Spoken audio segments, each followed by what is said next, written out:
कुनिहार से हरजिंदर ठाकुर की रिपोर्ट। भारतीय राज्य पेंशनर संघ ने मुख्यमंत्री द्वारा हिमाचल दिवस के राज्य स्तरीय समारोह में कर्मचारियों व पेंशनरों को 3% महंगाई भत्ते की किस्त जो बजट सत्र में भी की थी उससे मई से दिए जाने की घोषणा को कर्मचारी वर्ग के साथ धोखा करार दिया है। यहां आयोजित प्रेस वार्ता में संघ के प्रदेश महामंत्री इंद्रपाल शर्मा ने कहा कि 3% की यह किस्त वर्ष 2024 जुलाई की है, जबकि इससे पहले 2023 जुलाई की 4% व जनवरी 2024 की 4% कुल 8% किस्त बकाया देने को है। सरकार ने पहले की 2 किस्तों को न देकर आगे वाली किस्त देकर प्रदेश में नई व्यवस्था शुरू की है। इसे कर्मचारी वर्ग कभी भी सहन नहीं करेगा। मुख्यमंत्री को ये बताना चाहिए कि पहले की 8% बकाया किस्त और उसकी बकाया राशि का कब भुगतान किया जाएगा। शर्मा ने कहा कि सरकार की मंशा पिछली किस्तों और उसकी बकाया राशि को डीफ्रीज करने की है, जिसे किसी भी कीमत पर बर्दाश्त नहीं किया जाएगा। इंद्रपाल शर्मा ने सरकार पर कर्मचारियों व पेंशनरों को आपस में बांटने का आरोप लगाया। उन्होंने कहा कि प्रदेश के समस्त पेंशनर संगठन एकजुट होकर एक मंच पर जॉइंट फ्रंट बनाकर इस कर्मचारियों व पेंशनरों की विरोधी सरकार को ऐसा सबक सिखाएंगे जिसे वर्तमान सरकार अनेक वर्षों तक याद रखेगी। इस अवसर पर ओम प्रकाश गर्ग, आर.पी. जोशी, रमेश योगीराज, भवानी शंकर, राजेश जोशी, गोपाल शर्मा व ओम राणा उपस्थित रहे। मैं इंद्रपाल शर्मा, भारतीय राज्य पेंशन महासंघ हिमाचल प्रदेश महामंत्री, और मेरे साथ मेरे सहयोगी श्री आर.पी. जोशी और ओम प्रकाश जी मेरे साथ हैं। हिमाचल प्रदेश के माननीय मुख्यमंत्री सुखविंदर सुक्खू जी के द्वारा हिमाचल दिवस के राज्य स्तरीय समारोह जो पांगी में परसों मनाया गया, उसको लेकर के माननीय मुख्यमंत्री ने प्रदेश के कर्मचारियों और पेंशनरों के लिए जो 3% जो महंगाई की राहत की किस्त है उसको देने की जो घोषणा की, ये किस्त जुलाई 2024 की है।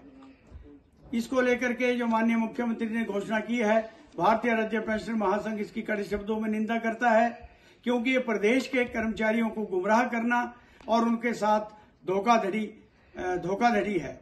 इससे पहले की 2 किस्तें जो जुलाई 2023 की 4% और जनवरी 2024 की 4%, ये कुल 8% जो महंगाई की राहत की किस्तें हैं वो दे है। लेकिन सरकार ने इनको दरकिनार कर करके केवल मात्र जुलाई 24 की जो 3% किस्त है उसको देने की घोषणा की और 8% जो बकाया देय राशि है उसके बारे में सरकार ने चुप्पी साध ली। इसको लेकर के प्रदेश के कर्मचारियों और पेंशनरों में भारी रोष व्याप्त है। सरकार के द्वारा की गई 3% की ये घोषणा और 8% को दरकिनार करना, मैं समझता हूं कि सरकार एक सुनियोजित षड्यंत्र के तहत प्रदेश के कर्मचारियों और जो हमारे दूसरे अन्य कर्मचारी वर्ग हैं उनके हितों के ऊपर कुठाराघात कर रही है। और सरकार एक नीति के तहत चल करके मैं समझता हूं कि जो हमारे देय राशि है 8% किस्तें और उससे पहले उसका एरियर उसको डीफ्रीज करने की कोशिश कर रही है।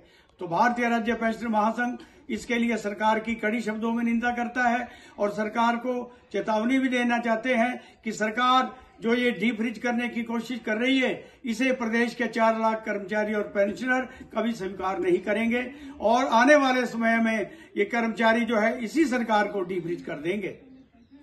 बड़े विचित्र बात है कि प्रदेश की सरकार बार बार प्रदेश के कर्मचारी और पेंशनरों की मांगों को एक ऊपर कुठाराघात कर रही है। बार बार मांगे करने के बाद भी सरकार इसके ऊपर ध्यान नहीं दे रही है।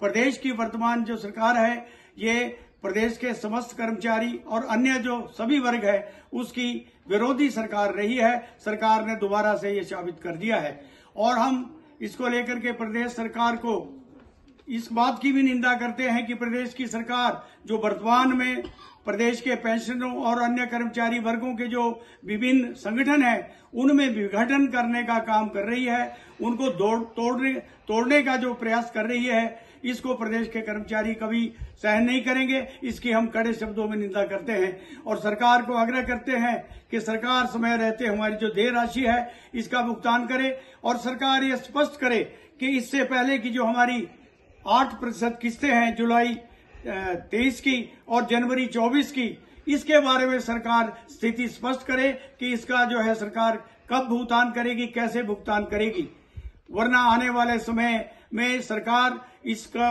इस सरकार को ऐसा सबक सिखाएगी जो ये सरकार आने वाले अनेक वर्षों तक इसको याद रखेगी।